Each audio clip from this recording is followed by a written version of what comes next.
অত্যন্ত দুঃখ ও পরিতাপের সাথে বলতে হয়, আমরা সাংবাদিক সমাজ কোনো দলের না, কোনো নির্ধারিত গোষ্ঠীর না, কিন্তু তারপরেও অত্যন্ত দুঃখ ভারাক্রান্ত হৃদয়ে বলতে হচ্ছে আমরা এই রোদের মধ্যে রাজপথে দাঁড়িয়েছি। সম্মানিত উপস্থিতি, আপনারা জানেন যে একটা কথা প্রচলিত আছে যে সাংবাদিকদের কোনো বন্ধ নাই, প্রকৃতপক্ষে আমাদের কোনো বন্ধ নাই। আমরা মনে করি আমাদের কোনো শত্রুও নাই। আপনারা যদি জনগণ যদি আমাদেরকে সহযোগিতা করে তাহলে আমরা সবারই বন্ধু, আর সহযোগিতা যদি না করে তাহলে আমরা শত্রু। সাংবাদিকদের কলমের কালি শহীদের রক্তের চেয়েও দামি। এই কলমের কালিকে যদি আপনারা সন্ত্রাসীদের মাধ্যমে কলঙ্কিত করেন, আমরা তা বরদাস্ত করব না। আমরা ভালো খবরও প্রকাশ করি, মন্দ খবরও প্রকাশ করি। ভালোটা করলে বাহ, মন্দটা করলে আমরা বেয়াদব, আমরা ভালো সাংবাদিক না। আমি আজকের মানববন্ধনে পরিষ্কার করে বলতে চাই, মাননীয় উপদেষ্টা ডক্টর ইউনূস সরকারের মাধ্যমে প্রকৃত খুনি গ্রেপ্তার হয়েছে। অতি দ্রুত ট্রাইব্যুনালের মাধ্যমে এদেরকে ফাঁসির ব্যবস্থা করা হোক এবং আমাদেরকে চলতে ফিরতে এবং লেখার মাধ্যমে স্বাধীনতা দেওয়া হোক। আমরা চাই না সমাজ এবং দেশের দুষ্কৃতি মাথাচাড়া দিয়ে উঠুক। আমরা কলমের মাধ্যমে আমাদের সাংবাদিকতার পেশায় এদেরকে রুখে দেবো ইনশাল্লাহ।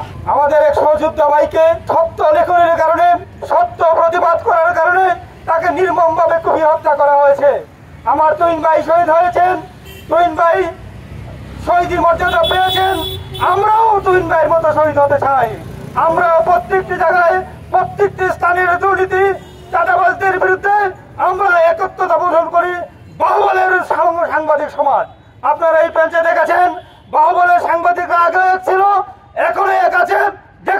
যে কোনো মামলায়, যে কোনো হামলায়, যে কোনো হত্যায় তারা সবসময় এক থাকবে।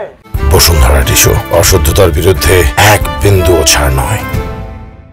আমরা স্পষ্ট বলে দিতে চাই, আজকে এই সংবাদকর্মীর মধ্যে হত্যা মানে সারা বাংলাদেশের গণমাধ্যম কর্মীদের উপর হামলা।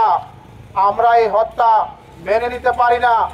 আমরা এই হত্যার যারা দোষী সাব্যস্ত হয়ে আজকে তাদের গ্রেপ্তার করা হয়েছে, তাদেরকে অতি দ্রুত সর্বোচ্চ শাস্তি দিয়ে এই হত্যার দৃষ্টান্তমূলক যাতে করবে আর কোনো কেউ এই সাংবাদিকের উপর কোনো ধরনের আক্রমণ করতে না পারে, সেই দিকে বর্তমান সরকারের দায়িত্বশীল প্রধান উপদেষ্টা সহ আইনের প্রতি দৃষ্টি জানাচ্ছি। বর্তমানে সামাজিক অবক্ষয়ের সাথে জড়িত তাদের বিরুদ্ধে যদি আমরা কলম ধরি, তখন সেই সাংবাদিক ভালো নয়। অন্যায় দুর্নীতির বিরুদ্ধে লিখেছিল, তাকে নির্মমভাবে হত্যা করা হয়েছে। সুরক্ষা আইন বাস্তবায়ন করতে হবে, যার মাধ্যমে কেউ সাহস না পায় সাংবাদিকদের গায়ে হাত দেওয়া, মিথ্যা মামলা দেওয়া, অবৈধভাবে সাংবাদিকদের বিভিন্ন হয়রানি করা। একজন সাংবাদিককে হত্যা করা হয়েছে। আমি বলতে চাই, 2024-এ যে ছাত্র এবং জনতার গণ অভ্যুত্থান হয়েছিল, সেই গণ অভ্যুত্থান যে মূল পটকে যারা ছিল, মূল পয়েন্টে যারা ছিল, তারাই ছিল সাংবাদিক।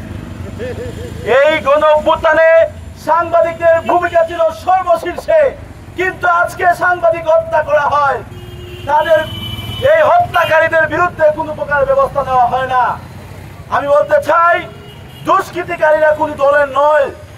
এই দুষ্কৃতিকারীরা যেখানে এই দুষ্কৃতি কাজ করে, সেখানেই সাংবাদিকরা যে রিপোর্ট করতে যাবে, সেই জায়গায় যদি সাংবাদিক হয়রানি হইতে হয়, তাহলে এই বিচারটা কে করবে?